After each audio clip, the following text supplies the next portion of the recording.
monitoring your accounts. Aside from regularly logging into your email account and two-step authentication, there's a couple other ways to check up on activity, suspicious or not, within your email account. Starting off, you should, of course, have the mobile notifications enabled for any email account that you use or even own. You should already have a mobile number attached to your account for security purposes, as mentioned earlier. This is just taking it a step further to let you know anytime anything may happen on your account.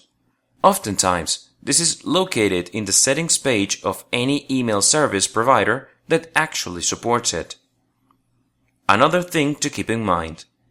Some email services, and even other websites like Facebook, allow you to monitor the recent login activity on your account. This will display the IP address and location of the last few connection logins to your email account. Lastly, you should always check your Send Messages folder at least once a week. This is to ensure that there is no suspicious messages being sent out, which would insinuate that someone may have access to your account and be using it carefully.